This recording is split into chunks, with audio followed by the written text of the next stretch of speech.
Hello, everybody. Very excited to see you all. Please go ahead and introduce yourselves in the chat section while we wait for everyone to get in. We've got lots of people to admit today, so it might take us just a few minutes to get everybody in the room.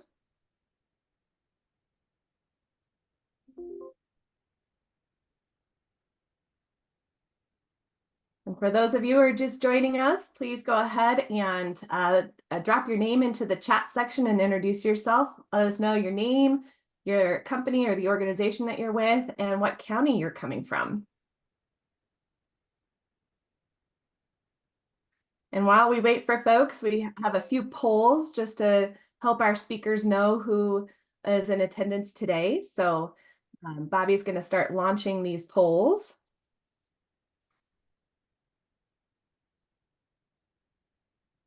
See who wins today.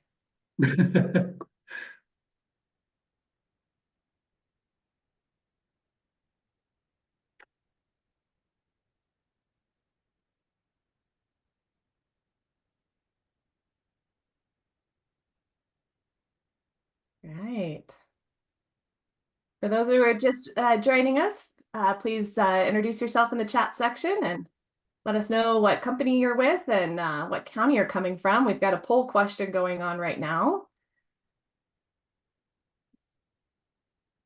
Bobby, I think we can go ahead and maybe end this poll. So we've got a couple of them.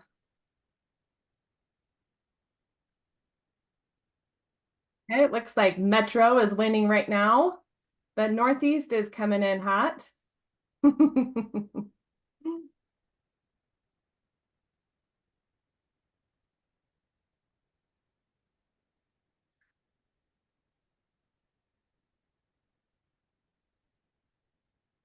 For those who are just joining us, we're just having a few polls just to understand what the audience looks like.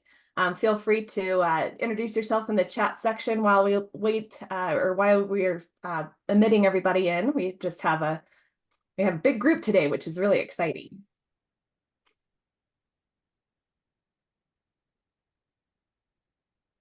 Okay. Bobby, we could go on to the next one.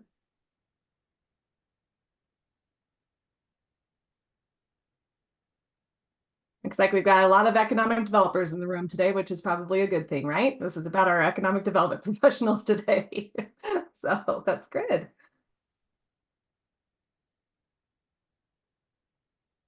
Okay.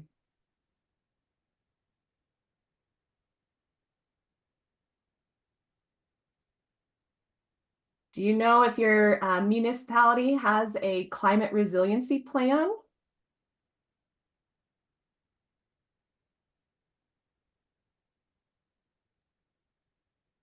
Which answer is going to win? I have no idea. And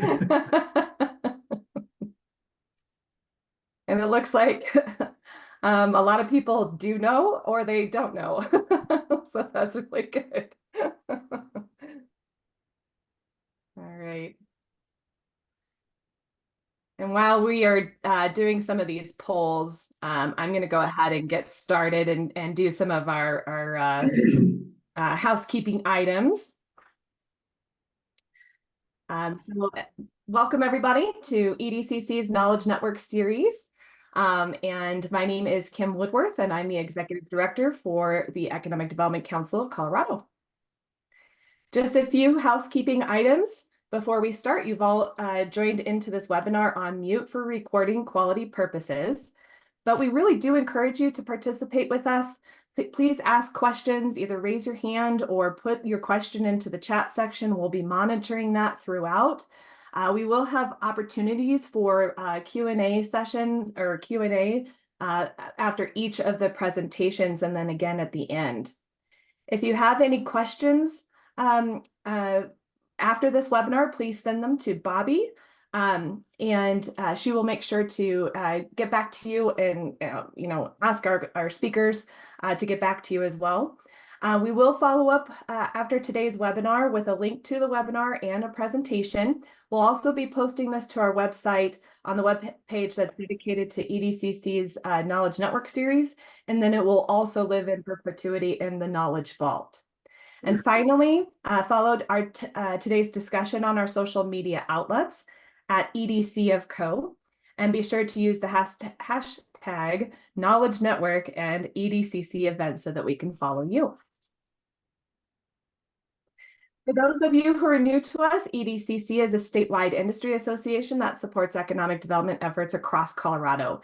We connect our communities, our members, and our partners to high-quality educational opportunities and trusted resources, and advocate for sound policies and programs that support a vibrant economy and enhance quality of life for all of Colorado.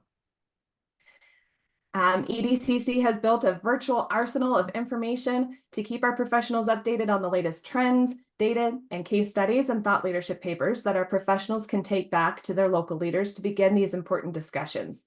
Make this feature a part of your ongoing professional development and tool that can help you stay informed, educate, and transform your community. I'd like to take a quick moment to share with you our 2024 events and programming lineup. Coming up here in May is our Economic Development Week, and so it's going to be a big week of celebrations. We ask that all of our economic development professionals celebrate your community. What successes have you had in the recent years that we want to get out there? It's important that we tell our story, and that we also share the importance and value of economic development efforts across Colorado. This year's theme is Narrative Economics, the Power of Storytelling. EDCC, in partnership with Downtown Colorado, Inc., and our state and federal partners, will be celebrating the economic development industry and impact this industry has on our local, state, and federal economies, and how everyone contributes to this effort. We will also host 2 webinars during this week. We will be dropping those links into the chat section. On Tuesday, May 7th, we'll explore how to create a compelling story that not only honors the diversity of economic vitality of your town, region, and broader community, but also establishes a profound connection with your target audience. And then on May 9th, we'll learn how to harness the power of data storytelling to communicate insights from data sets using compelling narratives and visualizations. Also, that during that week, we are going to actually launch our Eddie Award nominations early. It's almost 2 months earlier than normal, so be ready. But we really would love to share all of those stories and hopefully have some of those success stories win an Eddie Award. So more information to be coming out on that. And then in June is our basic economic development course. So if you haven't signed up for it, please use that QR code. We'll also drop the link into the chat section. There is a limited number of attendees for this, so make sure to get yourself registered right away. We'll be at the Denver Metro Chamber. The Metro Denver EDC is hosting us, and thank you to them. So without further ado, let's get on with today's Knowledge Network series. On the heels of 2 recent announcements, NSF Colorado-Wyoming Climate Resilience Engine and the Regional Technology and Innovation Hub focused on the advancement of the quantum industry, both aiming to build 2 industry clusters for the state of Colorado. Today, we're going to be dissecting the significance of the industry clustering and unveiling the why behind this practice and how every corner of our state can take advantage of these initiatives. Industry clusters are the backbone of regional economies, playing a pivotal role in driving economic growth and fostering resilience. Today, we're going to discover the concentration of related industries in specific areas, leading to an enhanced productivity, encourages knowledge exchange, drives technical advancements, and cultivates entrepreneurial opportunities.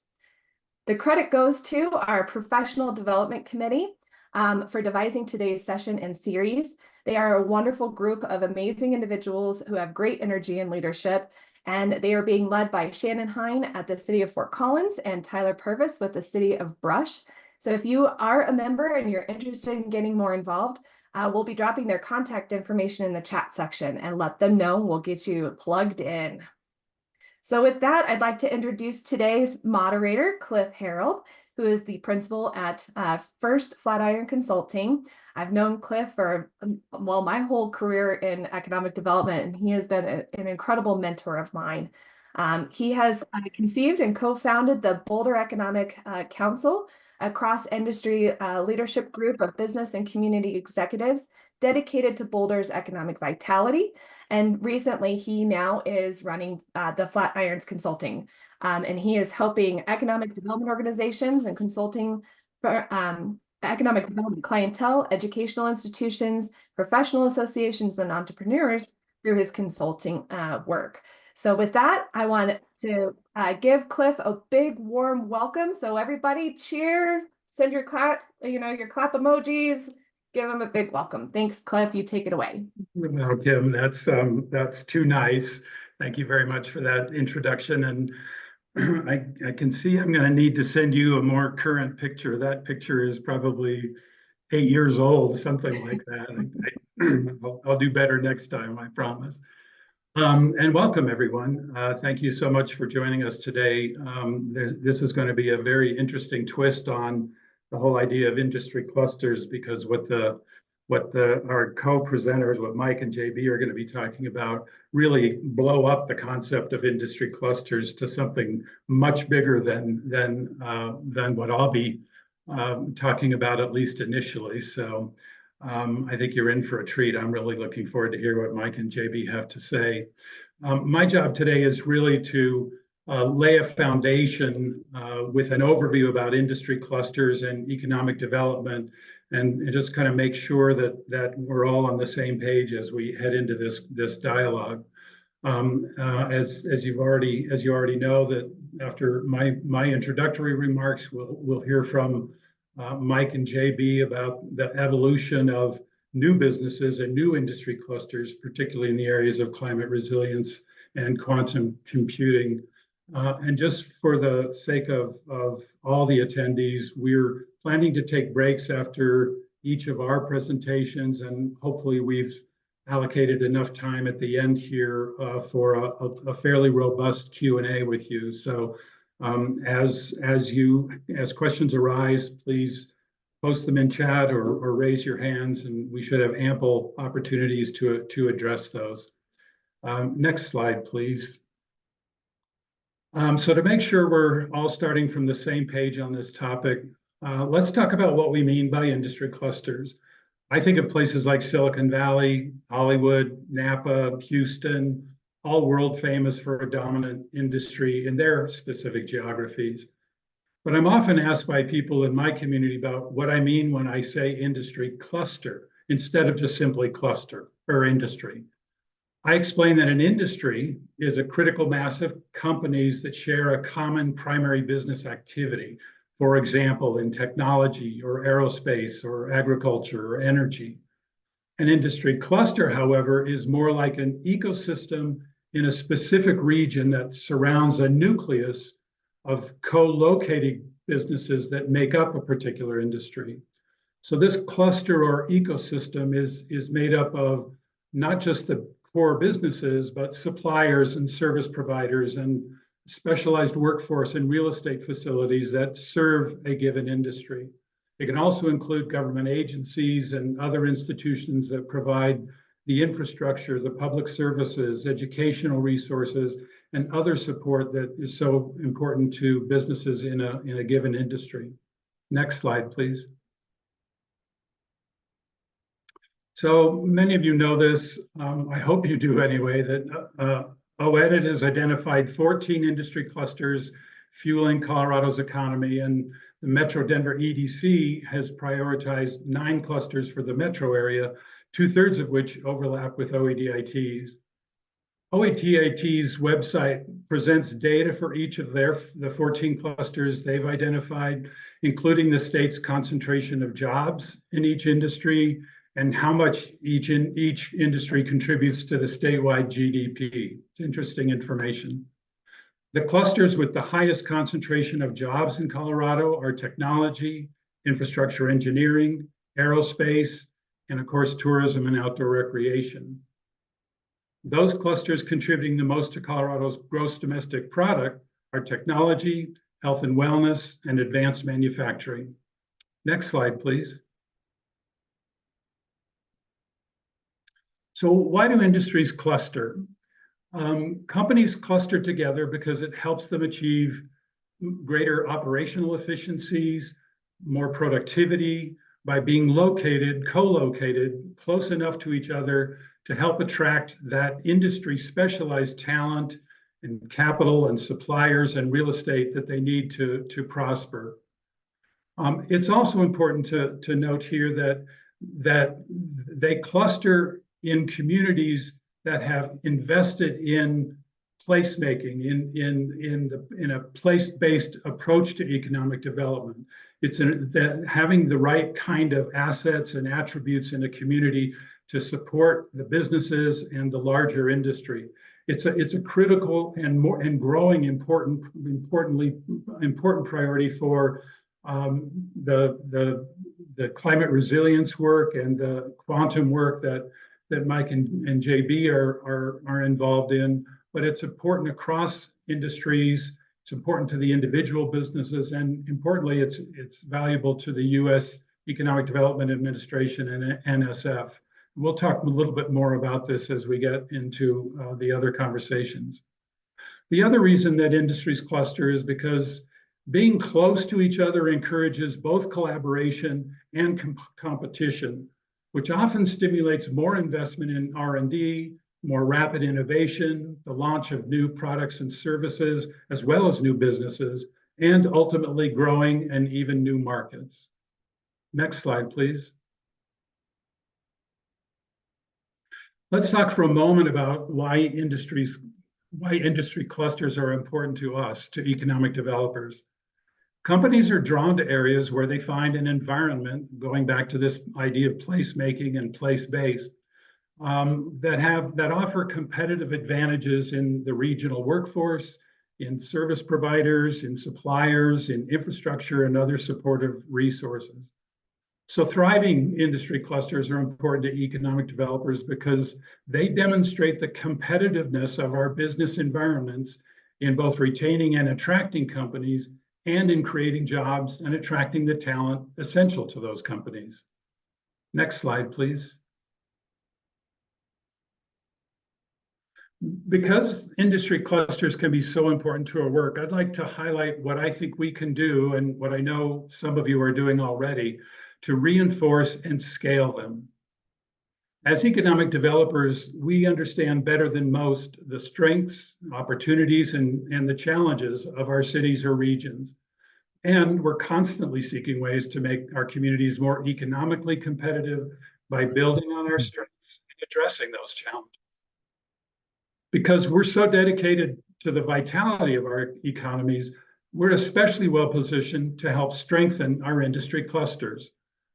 Now, that certainly means assisting individual businesses in our clusters with their expansion or relocation plans, but it also means engaging with state and national industry associations. And even more strategically, it means collaborating with business and industry executives, employees, their suppliers, lenders and investors, property owners and developers, and many others to form the partnerships that strengthen the networks and resources supporting our industries. An even more basic way to think about economic developers is as collaborators is to recognize our work as mentors, connectors, and as advocates. Next slide, please. So the conventional assistance economic developers provide growing or relocating businesses is often as basic as introductions or referrals. But in those cases where businesses in our industry clusters look to us for more in-depth or sustained assistance, we often find ourselves in the role of mentors, guiding company leaders as they learn how to do business in our communities. Think of all the questions we're asked about business licensing and commercial taxes and fees, workforce and demographic data, incentives, real estate rents and vacancies, building permits and inspections, and so many other questions. Even the more routine economic development assistance we provide with property searches, with sourcing employees and raising capital, They all position us as mentors supporting both existing and prospective businesses. Next slide, please.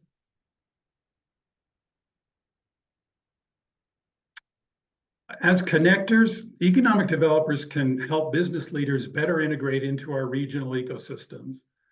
Community company executives have expertise within their own industry, but many aren't familiar with the breadth of community or regional resources available to them. So at a minimum, we can make introductions or referrals to connect executives to ecosystem leaders in other industries and in government, education, nonprofits, and other sectors. Perhaps the most obvious connector role for economic developers is as conveners. We can host or sponsor meetings and community events that convene business leaders within a specific industry cluster or even across multiple clusters to help reinforce and scale the networks and collaboration within our ecosystem. Next slide, please. As advocates for our economic vitality, an important job of economic developers is educating and raising awareness in our communities about the value of industry clusters. That means not only evangelizing about the economic contributions they make to our communities, but also highlighting how critical our community assets are to the vitality of our key industries. Again, going back to this concept of making investments in our places and the quality of our places to support businesses and industries, especially those on the cutting edge. One of the most powerful ways that some economic developers advocate for their clusters is by providing financial support. We often directly fund businesses in a key industry through incentives or loan funds. We can also sponsor industry associations and their conferences. And in some cases, economic developers financially support startup accelerators or small business development centers that serve entrepreneurs starting new businesses as part of a thriving industry cluster. Promotion as an advocacy strategy is another important job. In addition to the marketing tools economic developers use to promote our communities, it is increasingly common to see our key industries promoted through storytelling about business successes. Stories about new corporations relocating to our communities are definitely newsworthy, but so are stories about existing businesses who achieve milestones such as multi-billion-dollar expansions or significant new business deals, a merger or acquisition or going public. And stories told about the successes of businesses in our industries can help attract new companies, investment capital, new employees, and other valuable resources. Finally, advocacy in its most conventional sense, meaning government lobbying, is yet another job of economic developers in reinforcing and scaling clusters. Whether it's advocating with public policymakers for government relations that support our key industries, or lobbying for public investment in infrastructure required by industry, or even testifying in support of real estate projects for growing businesses, we can influence public sector decisions that benefit the businesses in our high-performing industries. Next slide, please. I'm going to close my remarks with a very brief introduction to some of the ways economic developers identify industry clusters in our cities or regions. These can range from anecdotal experiences to qualitative techniques and quantitative tools.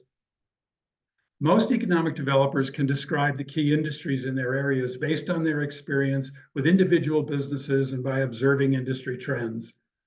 To verify that experience, economic developers often use qualitative techniques such as employer surveys or focus groups to better understand their industries.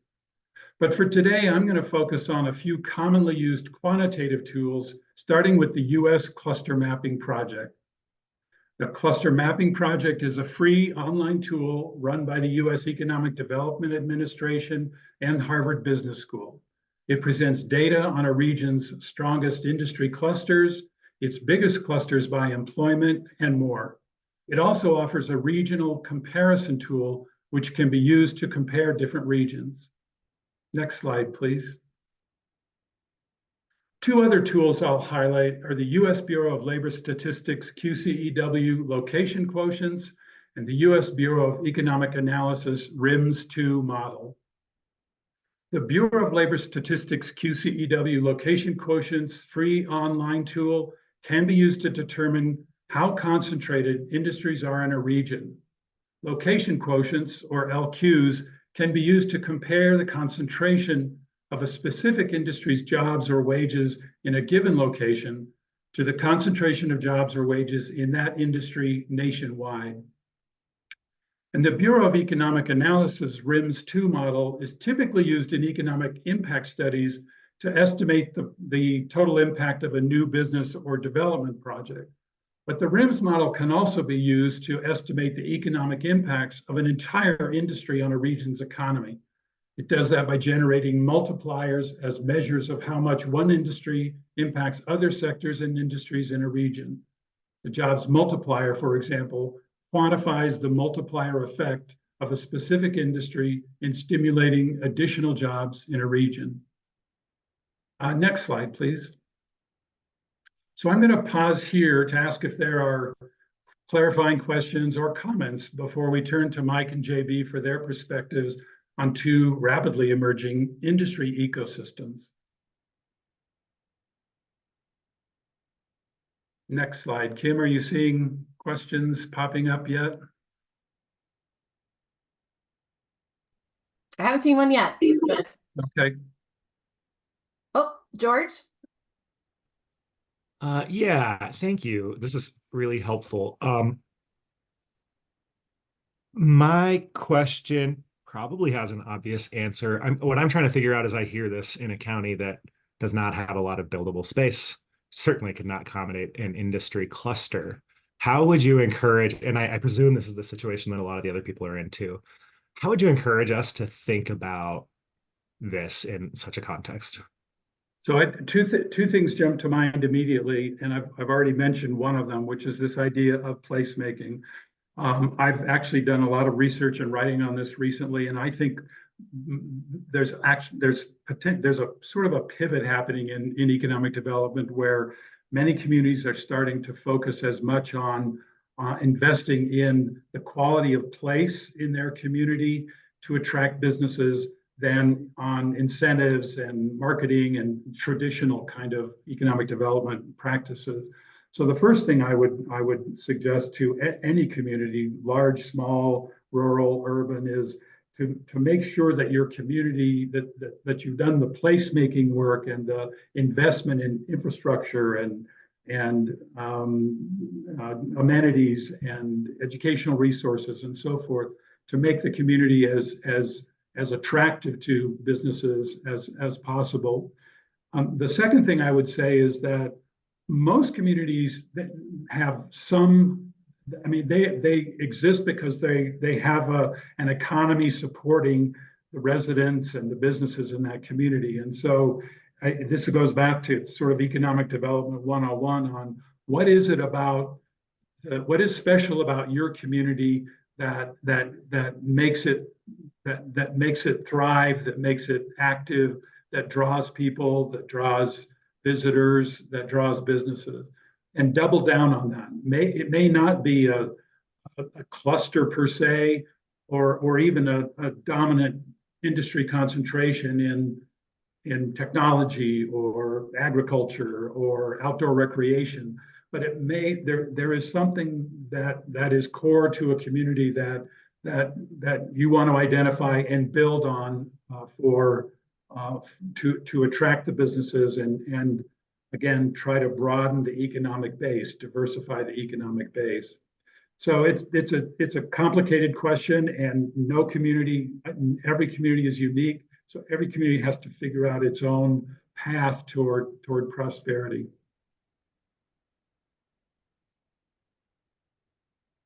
And did I see a question about links or websites? And I can probably send those as Mike and JB speak, but maybe we could do it after the meeting as a follow-up because I want to hear what Mike and JB have to say. Yeah. Yep, and we did put some, I was able to find 2 of them. Okay, good, thanks. All right. Thank you, everybody. I appreciate the interest in this topic.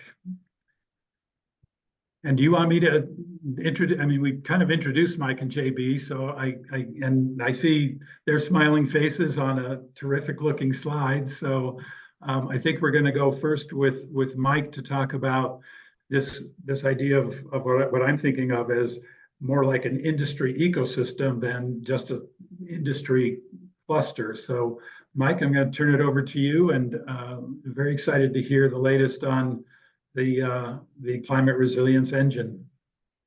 Great. Well, thanks, Cliff and Kim and everybody at EDCC. Appreciate being here today. And just maybe 10 seconds of background. Started my career in the public sector, actually in Thornton, and got into city management, finance, economic development were the things I love doing. So left the public sector and basically been doing that for a couple of decades, kind of, following public sector work. So everything you all are doing is near and dear to my heart, and I've served in your capacities, in many of your capacities in the past. So I'm going to talk about a large-scale economic development initiative that the states of Colorado and Wyoming have been successful with, called an engine, and that's just terminology that the National Science Foundation uses. You may be familiar with the Economic Development Administration hubs. You're going to hear more about that from JB in a minute. Think of these as very similar, interrelated, large-scale projects intended to help regions advance from the current economic state they're in to something more significant. That's the goal. The two-state effort is around climate resiliency, and I'll define what that is. I saw from the poll that we may not know if our communities are working in climate resiliency. Many are, some are starting. That's actually a good sign. We think one of the things we'll influence over time is more public sector advancement around climate technologies. So kind of go to the next slide. I'll spend just a minute on kind of the thought process around this engine. And this is a warning. This is a super complicated graphic.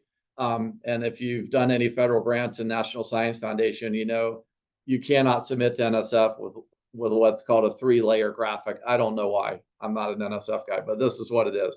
So I think it will make sense and frame the rest of the conversation once I explain what we're looking at. I moved to Colorado in '91, and to me, I see changes in the climate, mainly in water availability, drought, wildfire, mostly. And then we were a non-attainment area in the metro area when I moved here. Then we weren't, and now we are. Air quality. So we're all living these kind of threats and challenges, some of them climate related, some of them not. So we tried to articulate what are the specific, unique challenges to Colorado and Wyoming. Now, unique, you could absolutely say it to the Western United States, all types of other more arid areas of the world, which I'll get to in a minute. But we want to zero in on what the threats and challenges are we're trying to tackle here. You can't stop there. So we have threats and challenges that many of these climate-related impacts can be addressed through technology, some can't. So the next layer is, what ability does the two-state region have to develop technology, or use-inspired research is the term, but think of it as purpose-built research to actually address these threats and challenges. We have tremendous strength across the two states, research universities, federal labs, private companies, all that. Last thing you have to be able to do in this engine building concept is you have to demonstrate that a region can take technologies to market or translate or commercialize, whatever terminology you'd like to use. So it's all of these things, and they have to work together, and you have to have a cohesive plan. So what we zeroed in on is that our nation and the world needs better measurement and monitoring tools and technologies to be more precise around climate changes. That's what we're doing. Now, you might think that doesn't sound all that exciting until you start thinking of the applications, and I'll tell you what those are here in a minute. But I just wanted to make sure everybody gets grounded in real life threats and challenges. We have the real ability to create novel technologies to deal with some of these issues, and we can take that to market. So next slide. This is an economic development initiative. And if you know National Science Foundation, what you might know about them is they and other federal agencies have been largely responsible for building the science and technology infrastructure in the United States over many, many decades. So this redirection into economic development is brand new for National Science Foundation. Obviously, the Economic Development Administration, or EDA, that's their core business. So we are figuring out what does economic development mean in the context of NSF, but it's going to be typical things you work on every day: company formation, economic growth, job creation, labor force, workforce development. So let's go to the next slide. Just wanted that we were speaking your language here now. This is the core objective. So this is a two-state proposal. It's the entire states of Colorado and Wyoming, with the core innovation region effectively being Colorado Springs up through Cheyenne and Laramie in particular, and many of the, I'd say, kind of core assets located along the I-25 corridor, if you will. We've leveraged the university or the community college systems and community colleges in Wyoming, because they're not a unified system, to reach out into rural areas, particularly in workforce, I'll talk about here in a minute. And then also through University of Wyoming and Colorado State through extension. They have a presence in every county in both states. So it was important to show National Science Foundation that we could cover a region definitively through all the partnering. And we very much are focused on how can this project allow the more rural areas of both states to develop more economically over 10 years. So we're very focused on that. That is a big question mark, how we will do that. I think EDCC can be very helpful in this regard. So let's go to the next slide.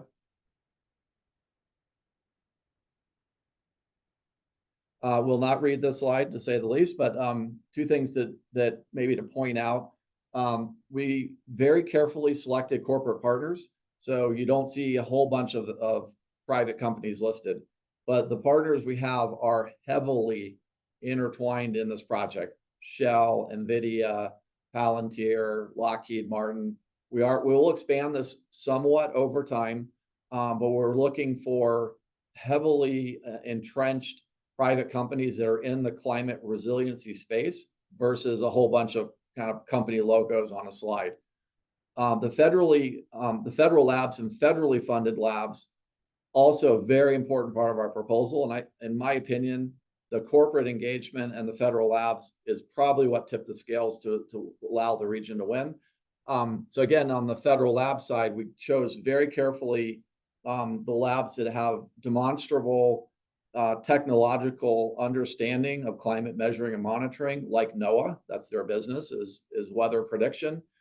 Extreme weather prediction is increasingly a critical need across the planet. You just saw this in the Midwest the last few days. I don't know if you saw the videos from Dubai yesterday. They got a year's worth of rain in 12 hours. So, weather patterns and extreme weather, for example, these things are shifting. I'm not going to say what relationship to climate. I'm not a climate scientist, but we think there's a connection, and groups like NOAA believe that as well. So very important to connect the federal labs, but also a major complicating factor here, because these labs are funded by the National Science Foundation, Department of Energy. The color of money in these grant programs matters. And so how we engage them over time, it is a bit of a tricky question mark we're still working out. Next slide. So how this project works is there's 3 phases of funding. The first is nascent. So we made the case to National Science Foundation or NSF. We jumped over the first phase, and we're under contract for $7.5 million, and we have a cost share of $7.5 million per year in the first 2-year period. There are a whole series of expectations NSF has of all the engines that were funded. There's 10 of them. What you'll have to accomplish in 2 years to be qualifiable effectively for the next phase. The funding increases significantly to $15 million a year in years 3, 4, 5. The match also goes up from 1 to 1 to 1 to 2. Cost share, think of it as match. And then same thing, you have to hit the specific milestones to get to the last phase, and that's where the significant funding, $20 million a year, and you go to 3 to 1 on your cost share. So all in all, you're about $750 million over time, with your cost share and other expected funding. Go ahead, next slide. So I'm getting kind of then because I love to get questions. This project is built around 3 pillars. First, research and development capability. What is the region's ability to produce novel technology? We said in 6 specific areas around measuring and monitoring climate change is, not climate change, that we have national and in many cases globally leading expertise to develop novel technologies. And these are the 6 areas we're focused in. We can get back up to questions on them. I don't think it's worth looking at them individually. So what does the engine do in research and development? First, it sets a technology direction or roadmap. What are the technology areas we have expertise in? That helped us frame the grant. Second, we'll implement a grant program in the beginning of June for research teams that are working in these 6 areas to advance their technology to commercialization or translation. So that's an important part of the work of the grant program. And then groups like Innosphere that surround these research teams with resources to help them speed the process up of a startup or getting the company in motion so it can raise money, add employees, start growing. Next slide. So the next pillar is translation of technologies. We're going to develop technologies, translate. Similar to the research program, there's a translation grant, which gets more significant. So a company, startup team that leads to a company could raise about $1.5 million in NSF funding from the engine over a couple of year period. That's how we've designed it. Then combined with programs like the State of Colorado Advanced Industry Program and then private capital. So this engine will also run accelerator programs. So for example, in the first year of operations, we'll run an accelerator program for somewhere between 12 to 15 companies in a technology called digital twinning or digital twins. That's a core technology to get at complex earth sensing and modeling for extreme weather. I won't explain what that is. I actually have twins, so I'm like always laughing. I don't need any more, even digital twins. So we'll do very specific programming for entrepreneurs led by the private sector. So Lockheed, NVIDIA, Palantir, NOAA, Microsoft, these are going to be the key players in this digital twinning initiative. And then next slide. And so the last pillar is workforce. So particularly in places like Colorado right now, where there's headwinds on people moving here, unemployment rates, you have to demonstrate you can build the workforce of the future to accompany the industry you're trying to build. So getting right back to what Cliff started with, we're trying to build this industry in clean tech, more specifically climate. Where is the workforce coming from? I don't think we're cutting any new ground here, but we really latched on to work-based learning as the core of what we're doing. So internships, apprenticeships, things that get people into the workforce and doing things, postdoctoral programs, joint appointments, all very hands-on certificate programs. One's already launched in carbon accounting, for example. So that's the third pillar. And then next slide. So hopefully music to this group's ears. We have a pretty good sense of the economic impact. We hope we can do better than this.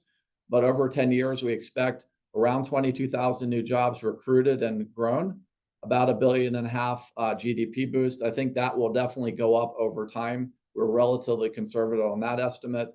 And then you can see the workforce estimates, internships, apprenticeships, and so on. I think we'll greatly exceed those numbers.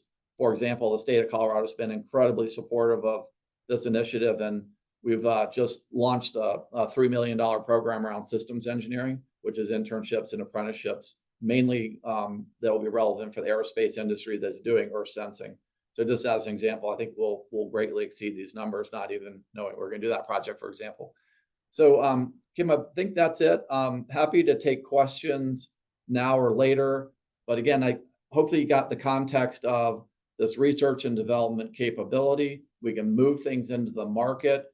We can build the workforce, great economic impact, 10 years. We're off and running, big objectives for both states around executing this project.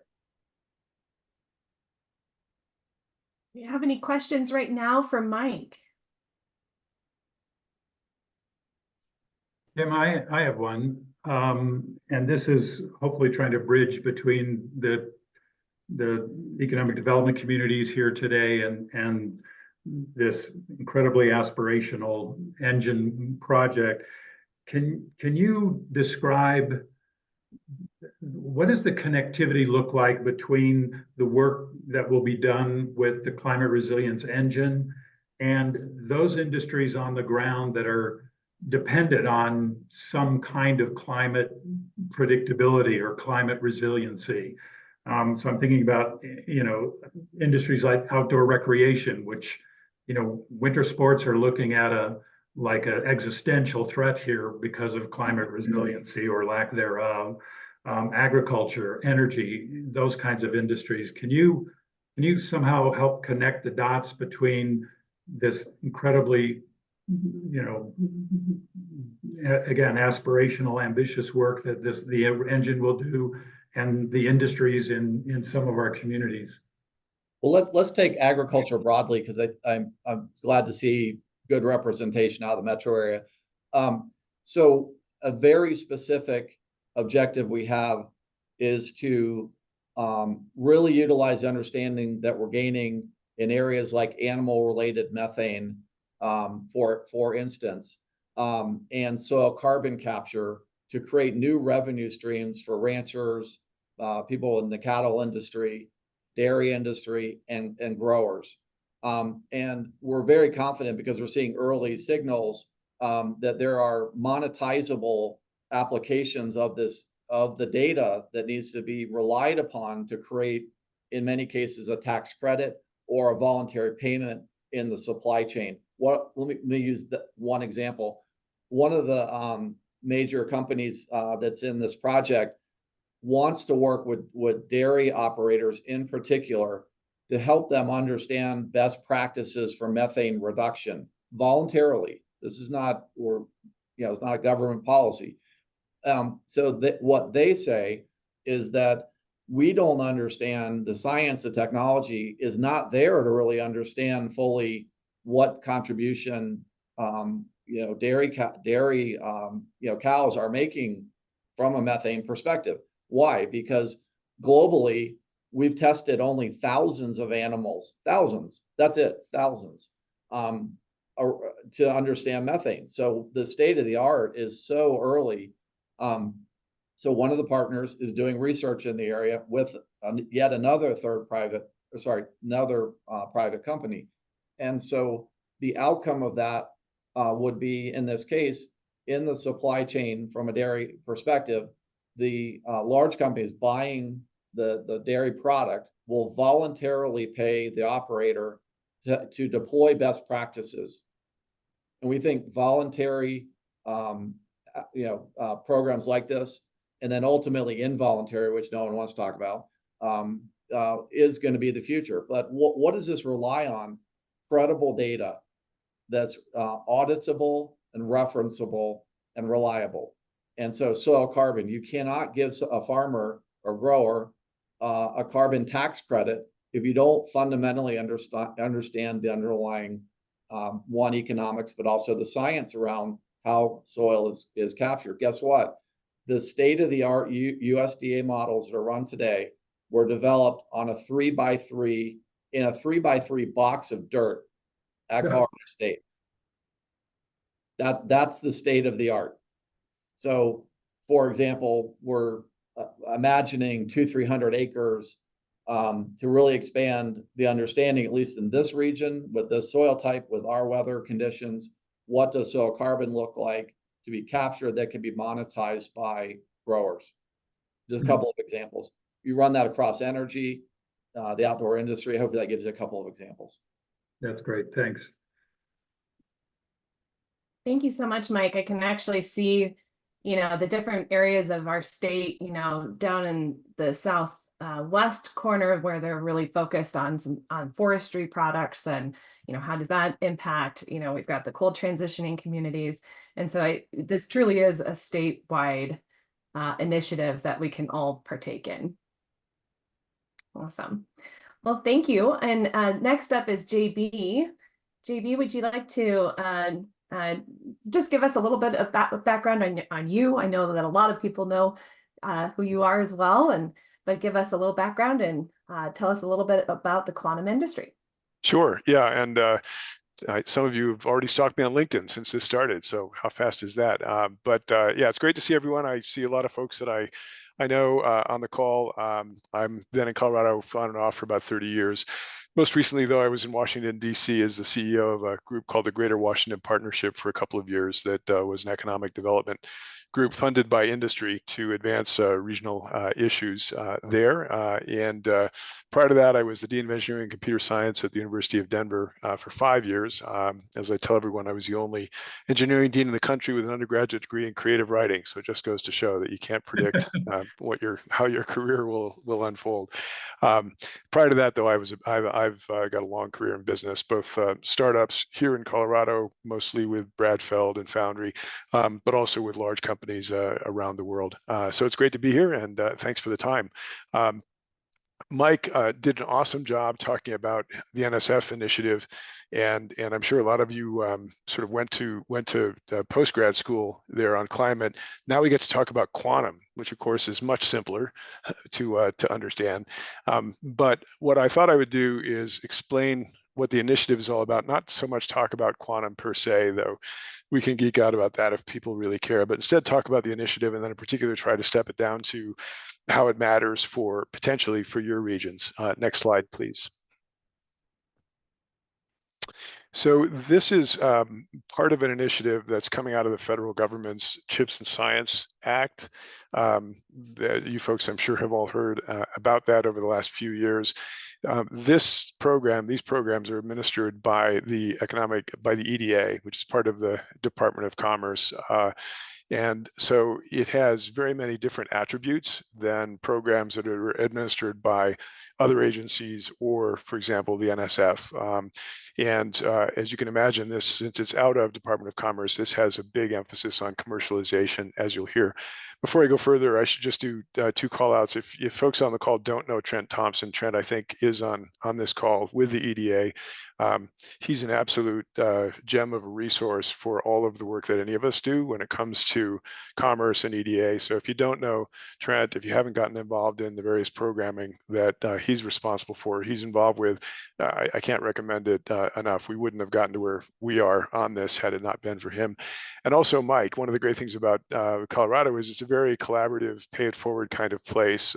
And this effort around tech hubs wouldn't have been possible had not Mike done a lot of the difficult work he'd done, both for the NSF Engines grant, for Build Back Better, and other, in pulling together really important constituencies, and then in helping this effort put together a really strong application. So thanks to both of those, and we're lucky to have you folks here. This program in particular, I won't go through all of this other than to say a couple of things. One is we've applied for up to 70 million of funding for the first round. We'll hear by June or so. And if you think about 70 million to grow a brand new economic development industry cluster, industry ecosystem in a state, in a region, that's a lot. But it's part of a program that's designed to provide up to 10 times that amount for each of the tech hubs that actually get funded, depending, of course, on how budgeting goes for the federal government going forward. But the general idea behind this initiative out of Commerce was to pick places, regions throughout the country, basically not coastal regions, places that aren't already considered world-class tech hubs, and find those that could become internationally competitive tech hubs by, call it 2030, in specific national security technologies. So this initiative was kind of the intersection of national security priorities vis-a-vis competition with China and others, and general economic development, industrial strategy priorities for the US. So Commerce basically said, hey, here are 10 national security priorities. Pick one if you're going to apply for this program, and then we'll, through a two-step process, we'll designate a subset of those excuse me, and then fund a subset of those that are designated so that they can truly become internationally competitive in that particular technology category within 10 years. So we went through a process starting about a year ago to try to figure out, of the 10 technology areas, where was Colorado strongest. We started from the start, we thought a lot about this as a Colorado opportunity. We ended up applying with New Mexico for all kinds of great reasons, and that's been a really positive thing. But in many ways, we thought about this as a regional, statewide economic opportunity rather than just a smaller part of the state.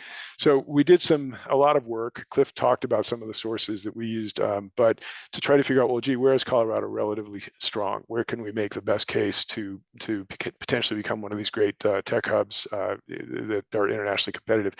We ended up applying in 2 categories. That was a little bit of game theory. One was in what I'll call clean tech. We put together what we call the Colorado Clean Range Consortium, and the other was in quantum. We picked 2 partly because the game theory of the case was, well, gee, clean tech could be really competitive, and we have a lot of strengths in quantum that folks wouldn't have known. So let's try each. And as it happened, we were designated as one of the 31 tech hubs out of 400 applicants in quantum. We weren't picked in clean tech. There were there are about 10 out of the 31 that are in clean tech, so that ends up being a much more competitive category. We can talk more about why we weren't picked in that particular category. Where things stand currently, as I said, is we've just completed the second round application. We'll know by June. We've applied for $70 million of funding in the initial federal grant. If quantum is picked, basically the EDA out of those 10 initial categories has down selected to 5 categories. We can go through those if it's of interest to folks. One of which is quantum. If they decide to fund quantum, then there are two finalists, 2 designees, us and Chicago. So depending on how you look at this, we could have a 50-50 chance if they designate quantum to get that initial grant. So that's the process. That's the program that we're part of. Let's go on to the next slide.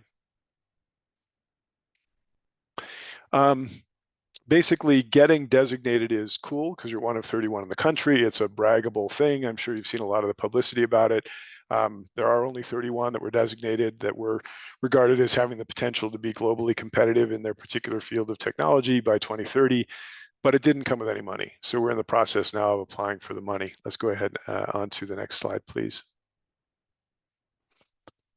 Basically, the pitch was that we felt that this region, the Mountain West broadly writ, but particularly Colorado and New Mexico, can become one of the preeminent clusters in quantum technology by 2030. And I'll come down to why that's so in a minute. But the reason that quantum is on the list, this is the technology part of the presentation for those who want to go scribble and do something else. But the reason that quantum was listed by EDA is that the defense establishment in particular is quite concerned that as quantum works, as quantum becomes kind of a workable at scale paradigm shift in computing, if the US is not in the lead, it's extraordinarily risky from a defense standpoint.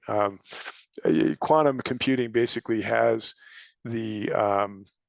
creates the risk of undermining all of our current methods of cybersecurity. A lot of our communication mechanisms would have to shift if and as quantum computing works. And computing itself can become quanta faster and more efficient as quantum computing works. So the reason it's on this list is less because it's such a huge employer currently, and more because as the technology develops, the defense industry, the defense establishment feels that the US has got to have leadership. And we're arguably behind China somewhat with respect to quantum R&D. So that's why it's on this list. Let's go on to the next slide. So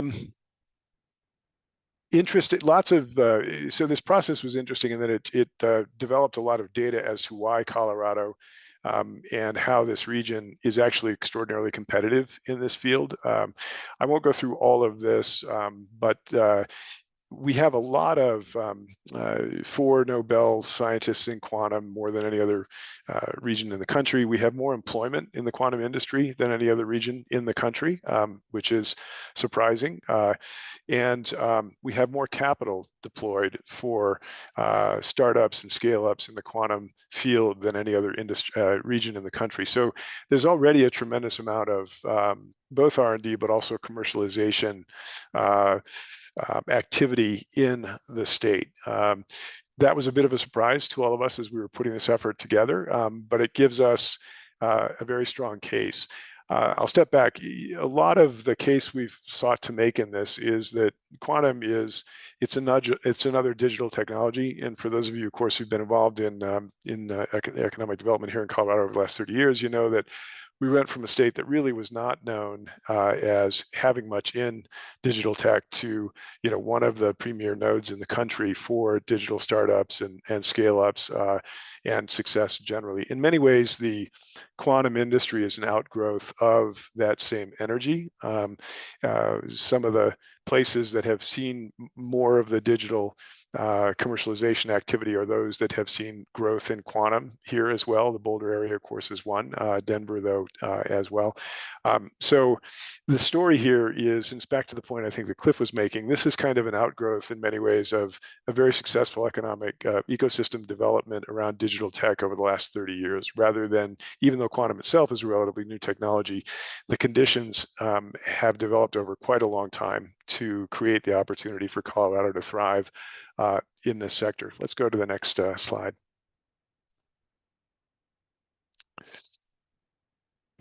Yeah, again, this is just reiterates that there's a whole lot going on here, and it's surprising how much. And there's a lot more cool dots on this slide in Colorado than there are in Chicago. So that's the main point of this slide. Let's go on to the next one.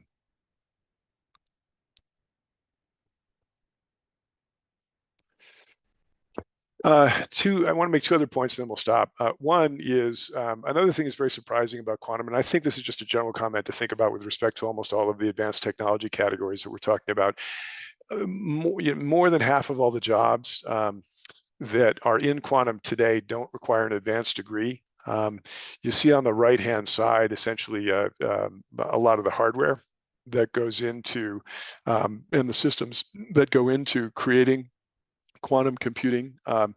It isn't all stuff that requires folks with PhDs in physics. So the first opportunity as this industry grows, and if this industry grows, and if Colorado truly becomes a global cluster for it, is that many of the jobs that are going to be developed aren't jobs that require a post-secondary credential. I think, for all of you that are tracking workforce development, all of you I'm sure involved in those conversations, as we move toward lifelong skills-based hiring and skills-based work, basically, and skills-based upskilling, basically skills-based careers, which I think all of you know is a big trend. It's interesting that even these advanced industries, these new advanced industries, can provide pathways to people that don't necessarily go on to traditional post-secondary pathways. So that's thing one. And when you're thinking about ways you're going to be able to participate, and I'll come to that in just a moment, workforce development, all the workforce development efforts you're already involved in. I think everything and anything you can do to promote all of the advanced industries, these emerging industries, as opportunities in your region, for your community colleges, for all of the workforce development pathways, et cetera.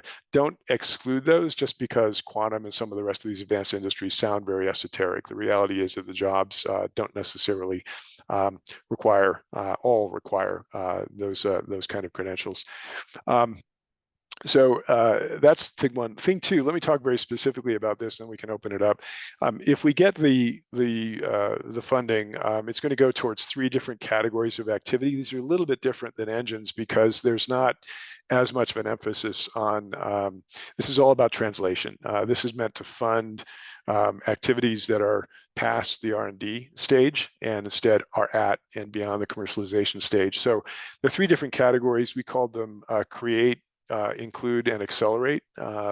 And with commerce, we could use pretty simple terms. We don't have like a 3-layer graphic. We could have developed one, but I don't think we would have understood it, and I don't think it would have helped with commerce. But create is essentially creating the ability for fast turnaround, new developments using quantum technologies that are accessible and available to a much broader array of folks than just in the traditional research labs. So some of the funding goes to creating that capability and that access for innovators that want to do translational work, commercialization kind of work, who couldn't afford all the infrastructure to go try stuff out otherwise.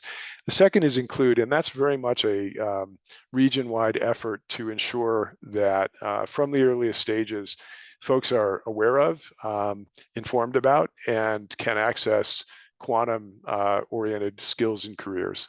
So there's a big initiative around that. We can talk more about that.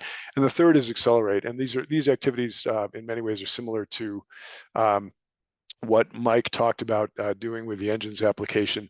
We've partnered with Techstars and some others as well to make sure that there are acceleration opportunities across the state for entities that want to innovate and commercialize and go to market in quantum. So those are the 3 categories of funding, or those are the areas where we'll spend the money if we do get the funding. All of those are opportunities for all of you in the sense that we have a lot of discretion as to how those monies are spent. And so if, for example, it makes sense to do an accelerator in one of your locations with a local community college, we have the discretion to do that. If it makes sense to do some of the include work with workforce development efforts in your region, we've got the funding to do that. If there are some great school districts at the K through 12 level who want to do some innovative things around advanced technologies, including quantum, we've got the ability to help fund those. So I think there the primary leave behind is, let's see if we do get funded. But if we do get funded, let's make sure that all of you are aware of what those opportunities are to participate in all those. Last thing for me, again, the more that you can be messaging in your regions that this is not all about PhDs, that all these advanced technologies aren't all about PhDs, that we need to be creating awareness about them at the kindergarten level on, believe it or not, and that we can do that, and that the more we do that, the more opportunity we provide for Coloradans, rather than so that we end up with a very different kind of ecosystem around these advanced technologies than kind of Silicon Valley 2.0. We really want this. This has to be something which really grows for Colorado and for Coloradans primarily. And for all of you that follow Workforce, you know that we do a great job importing talent. We don't do the job we should, making sure that the talent here has the family sustaining career opportunities they should. And this is meant to provide one of those. I'll stop, and thanks for that. And again, if you ask me technical questions on quantum, I'm just going to refer to Mike and Cliff. Go ahead, Cliff. So there's a lot to talk about here, and we're going to just open it up for everybody to really raise any questions or comments. But I did want to follow up on a comment, JB, that you made that kind of struck me, which is that we may be arguably behind others in the world, China particularly. And so I'm curious, I wonder how many other applications were received around quantum? I mean, you mentioned something like 30 around clean energy. How many US applications were presented around quantum? And then second part is how it seems pretty compelling to me, the case that we're making. How does it compare with the case that Illinois is making, or Chicago? Yeah, well, thanks for that, Cliff. I don't know the total number out of the 400 that were quantum specific. I should know that. I'm not sure. But 2 were designated. There were definitely relatively small number, Cliff, in quantum as a category, whereas there were quite a large number in other areas. The link that I put into the chat specifies the 5 kind of sub-tech categories where awards were given. And relative to Chicago, it's been interesting. So we're in this phase where both are sort of shouting from the ramparts. In fact, I'm on this call because Wendy Lee, who's kind of running the initiative, the Tech Hubs initiative, couldn't be on it because she's in DC. We had an event yesterday with Senators Bennett and Hickenlooper on the Hill and about 50 folks to just talk about this initiative, right, and why this region is so great in quantum, et cetera. So both ourselves and Illinois are doing that sort of thing a lot, right? We're promoting our strengths. We're making a lot of political noise. Colorado has had awesome support from, so one of the distinctions, Cliff, for Colorado's application, I think Mike found this with engines as well, is we've had tremendous alignment politically. And again, that's sort of classic around innovation for this state. Historically, it has not been something, we had all eight, representatives sign on to the effort of both parties. That was not a difficult thing to do. Both senators have been very active in support of this. Again, not a surprise given the innovation backgrounds of the two senators. The governor, the UEDIT folks, and others have stepped in a really big way. So we've had sort of clear and consistent political alignment throughout, and that's been important. Illinois has some of that as well, but they have more than one finalist. They don't have just quantum. They've got another one in another part of Illinois as well. So they're a little more conflicted in terms of the noise that they make. Two other distinctions. Chicago's supported by really big industry names with big with big dollars, and by traditional R1 Research One universities. So their application looks very much like, hey, we've got the University of Chicago, just to pick an example, and we've got IBM. And so, clearly we've got the clout to sort of get to go where you need to go. Ours, though, what's interesting is we have much more commercialization here. There's a lot of really interesting R&D that's financed to a non-trivial degree by large companies there, but we've got a lot of startup, scale up, translation out of labs into commercial activity, and a lot of employment, a lot more employment in the category. So we think that's great for EDA because EDA is looking at translation. They're not just looking at traditional R&D with respect to this program overall. Now you can step back and say, well, gee, from a U.S. competitiveness standpoint in a decade, isn't this going to be largely about R&D out of universities, et cetera? We'll see. I mean, that is arguable, and that may be something that they look at. But we've also made the case that ultimately Chicago will be fine, and Colorado will only be a cluster here if we get this funding. So the government has a real opportunity to make a difference here. Those are some of the differences. Our application, I'd argue, is a lot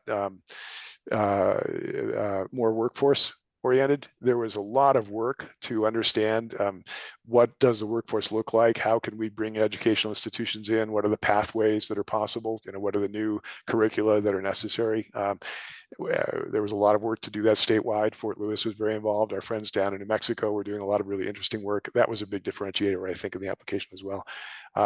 So those are a few observations I'd make, Cliff, on that score. On clean tech, I will say one of the things that Mike did an awesome job getting the engines grant broadly in clean tech. One of the reasons that I think it was a little bit harder for Colorado in that category is that unlike a lot of the other states, we don't have as much commercialization in clean tech that's as mature. We don't have as many jobs in clean tech as many of the other states or regions that were picked as finalists, whereas in quantum we do. So I think those are sort of distinguishing aspects between those two. Thank you. So I guess, I don't know, Kim, looked like you were about to say something, but we've actually succeeded in creating some time here for some conversation with those of you attending. And many of you have lots of experience working with industry clusters, the concept of key industries, all of that. And I'm curious to know if any of you have reactions, thoughts to what we've talked about today. I mean, many of you have expertise in these areas, and love to hear what your thoughts are, what your reactions are, what's working for you, what isn't working for you. Is the whole industry cluster approach sort of specious? Is it working? Questions, comments?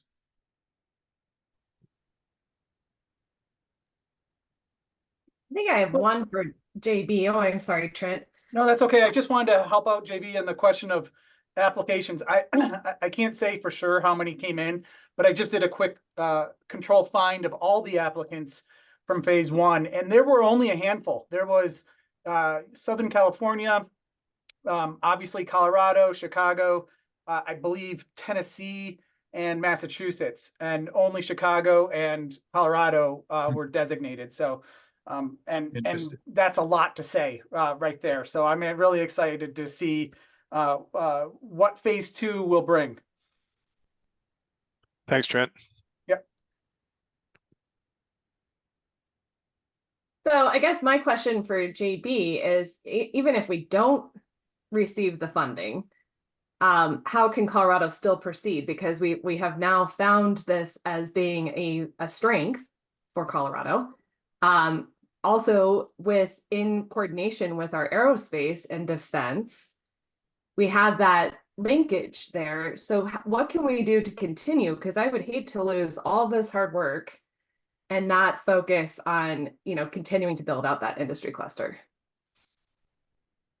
It's a great question. It's actually the subject of the next board meeting for the Elevate Quantum board. Intentionally, one of the things that we did through the process was make sure we had a board that could endure, that was meant to both represent the strengths to EDA and commerce, but also show that we had sort of the breadth and depth of involvement in this to continue. And that's one of the conversations. I think, a couple of things. One is, if we don't get the 70 million or a substantial chunk of that, then it'll be a quantum. I had to use that. It's my bad dad joke, but it'll be a quantum different amount of activity coming out of the consortium per se, just because we're not going to have tens of millions of dollars to right away to go after this. But I think everyone's agreed, as you said, that we've got all the makings of a really interesting and robust industry. So we want to make sure that we continue the kind of activities that we laid out in the application.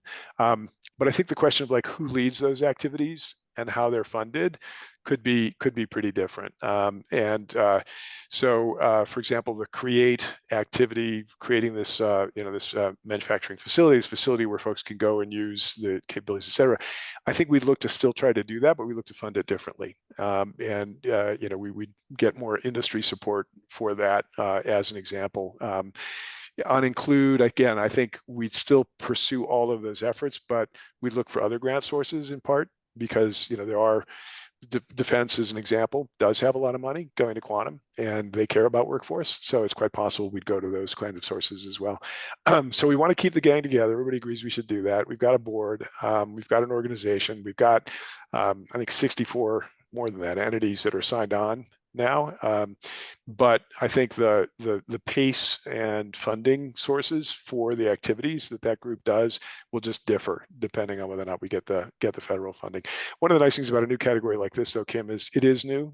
So there's no reason not to keep going. It's not as if we were doing it layered on top of an existing, industry association ecosystem or something like that. That gets a little more confusing in some of the other categories because there are groups that are out there doing stuff.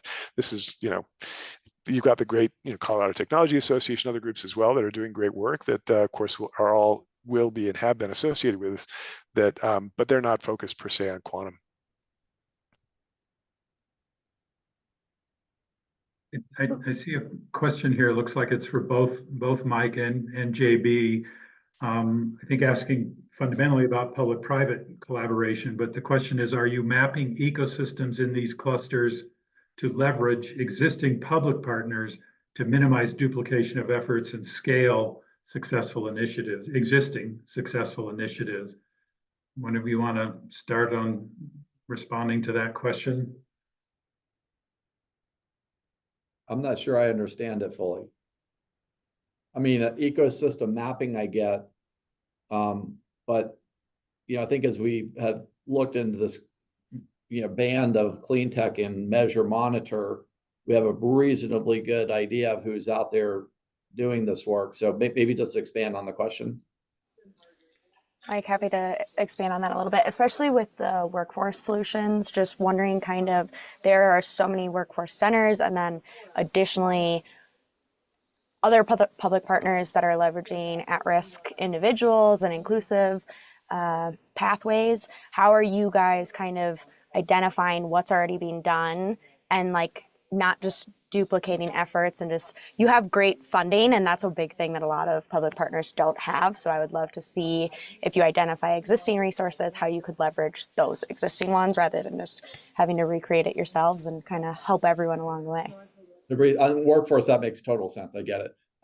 So that's why, for example, the workforce directors of both states sit on the board of the governance engine, is to not duplicate effort and frankly to find the gap areas where talent development, workforce development needs to occur because it's not happening in climate technologies, let's say. So great question, because at 100% absolutely do not want to duplicate anything. So JB, I'll turn it over to you. Yeah, same thing. One of the benefits of Colorado not being that huge, what is that we were able to get the Workforce Development Council folks centrally and otherwise engaged from the start, the higher ed folks and post-secondary folks too. I think, and the themes for workforce development and creating opportunities and pathways that are emerging from like the elevated quantum application, and I think from the engines application as well, are very consistent with the work that the Office of the Future of Work is doing, and with the Opportunity Now grant program. We coordinated very closely, for example, with the governor's offices on the Opportunity Now grant programs to see whether there were ways to make sure that folks that were getting those grants would have capacity to help, with quantum, if and when we get this funding as well. So I think that's the answer. I do think that, but I think you hit on the main point, though, I would say, which is as there are new sources of funding, it'll be important that these efforts go to the existing providers and say, hey, here are opportunities. Here's what we're trying to do. Here's how you can participate to accelerate what's being done. I don't think either of these initiatives envision having substantial staffs doing the work, right? I guess I'd say that as well, right? We're much more there to catalyze all the activities that can get done. That's largely going to be done through entities that exist already, I would say. Mike, I don't know if you agree with that. I mean, 100%. In fact, our workforce leads for apprenticeships and internships is Metro, the community college system of Colorado, and individual community colleges in Wyoming. So 100%. We're just pushing money to them to execute programming they're already doing, but to amplify it and then customize it a bit, for the top, we call it topic area. That just means technology areas. Yeah. So agree, totally, JB. I mean, we're not trying to be a workforce organization by any stretch of the imagination. Just put the money out in a smart way. That kind of brings me to thinking about, the initiative that we've been working on through the CREC Policy Academy, and now we're rebranding it CO Align.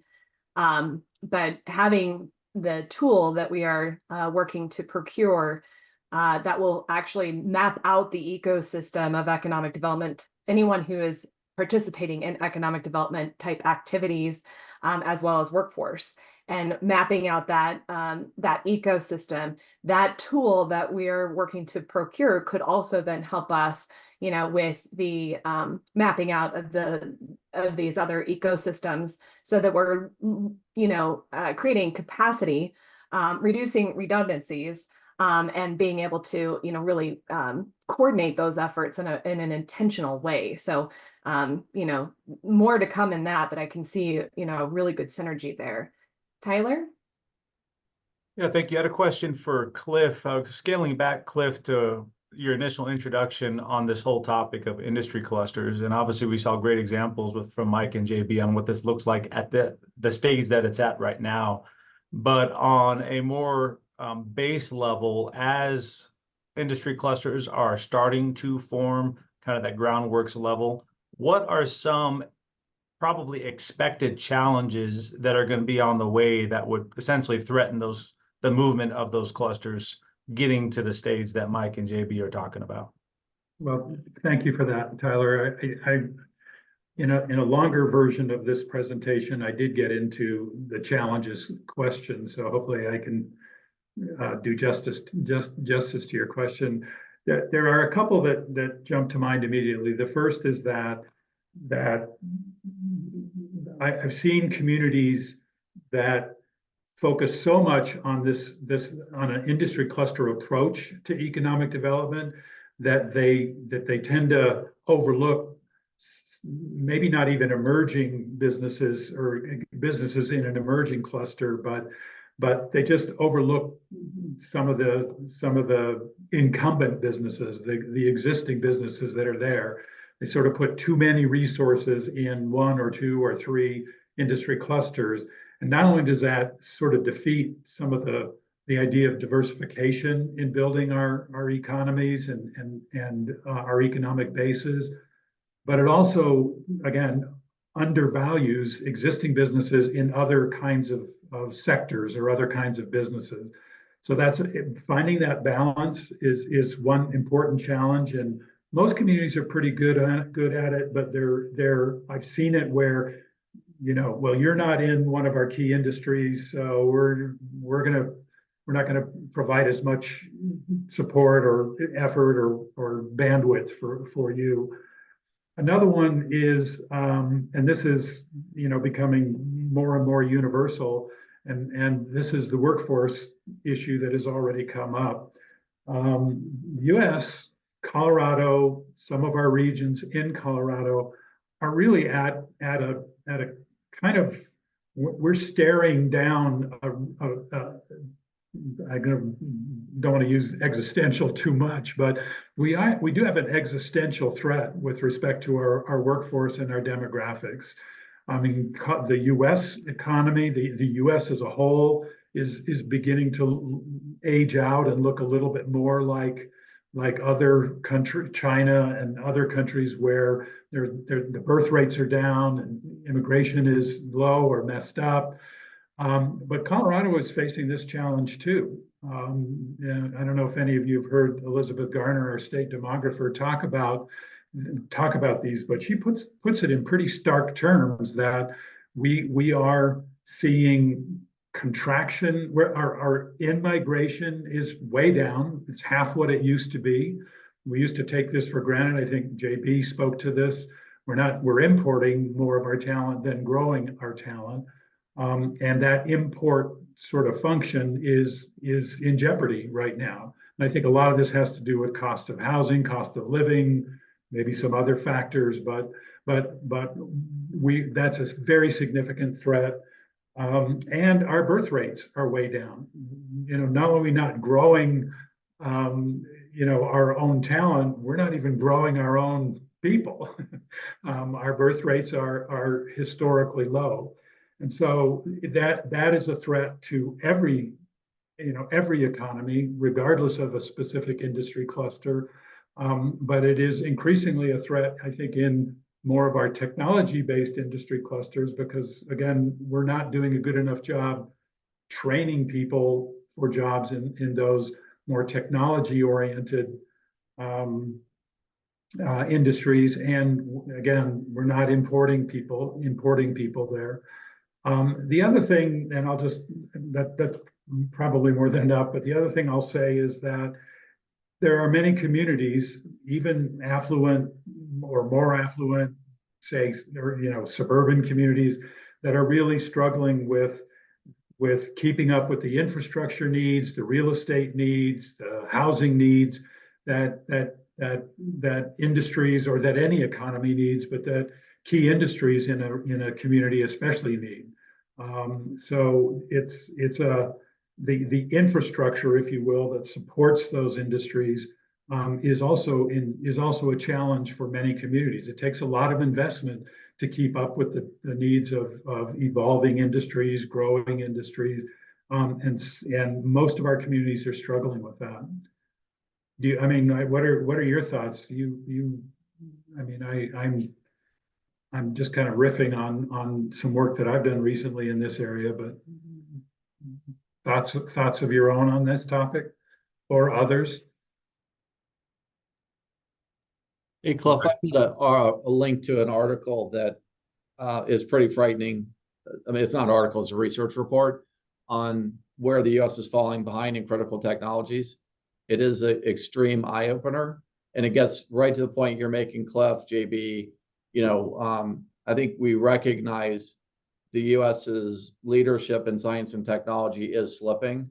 Good news is I think we're talking about it.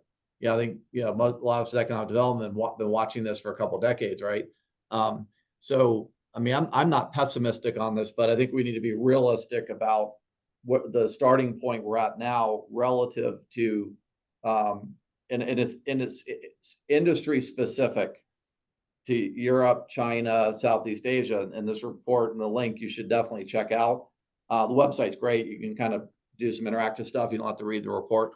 But I think if you're interested in this topic about how we compete, you ought to absolutely check this out. It's pretty important information. There's other sources too, but just one to look at. Yeah, I think the only thing I'd observe is I think the issues for Colorado are probably more acute than all of us are aware of, because we've had such success the last couple of decades attracting talent, and I think sort of the message, if you look at the U.S. overall, as Cliff was mentioning, and certainly for Colorado too, is we can't live that way anymore, and so opportunities for all Coloradans has got to be a focal point, and I think the good news is that I think the work's getting done to figure out what those pathways look like, and to, do a lot of the things that we need to do to ensure that they're provided for all Coloradans across the state.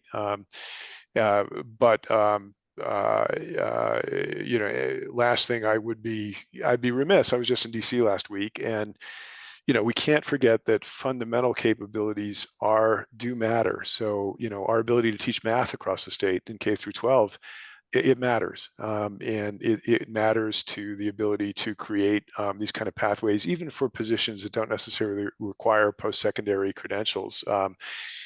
Just some foundational computational capability is something that we have to make sure is available everywhere. And we're not doing a great job at that in Colorado for Coloradans.